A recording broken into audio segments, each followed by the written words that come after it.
నగుమోము కనలేని నా జాలి తెలిసి.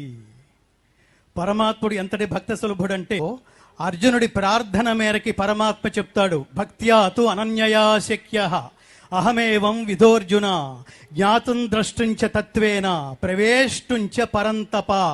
ఒక్క తులసి దళానికి పరమాత్మ ఎంత అనుగ్రహించాడో మనందరికీ తెలుసు. పరమాత్మకి సమర్పిస్తేనో, బంగారాలు పరమాత్మకి సమర్పిస్తేనో పరమాత్మ ఆశీస్సులు మనకి లభ్యం కావు. మిత్రులారా, అనన్యమైన సంగరహితుడై ఉండవలెను, సమస్త ప్రాణుల యందు వైరభావము లేక ఉండవలెను. అలాంటి భక్తుడికి మాత్రమే నేను భక్త సులభుడను, అలాంటి వాడు మాత్రమే నాకు భక్తుడని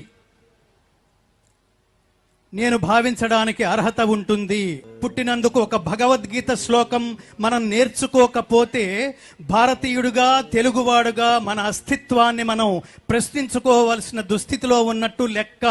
ఇలాంటి కళ్యాణాలకి వచ్చి తిరిగి వెళుతూ ఏం నేర్చుకున్నాం అన్నది కనుక మనం ప్రశ్నించుకుంటే చాలా గొప్ప ఆధ్యాత్మిక శక్తిని మనం చేకూర్చుకోవడం, సమకూర్చుకోవడంతో పాటు ఈ దైవారు మీరందరూ ఇక్కడ ఒక్కసారి మీ ఆత్మశుద్ధిగా కరతాళధ్వనులతో చంద్రబాబు నాయుడు గారికి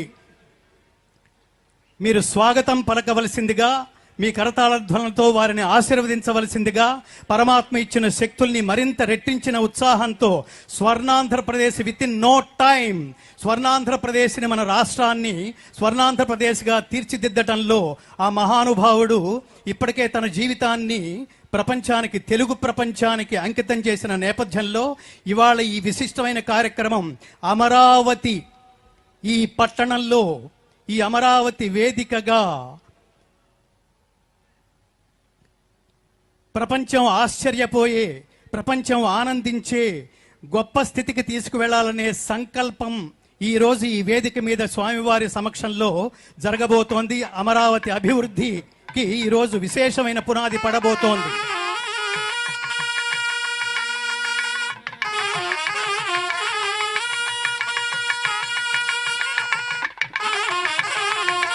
లైక్, షేర్, సబ్స్క్రైబ్. మరిన్ని వీడియోల కోసం గంట సింబల్ ని క్లిక్ చేయండి. Thanks for watching this video.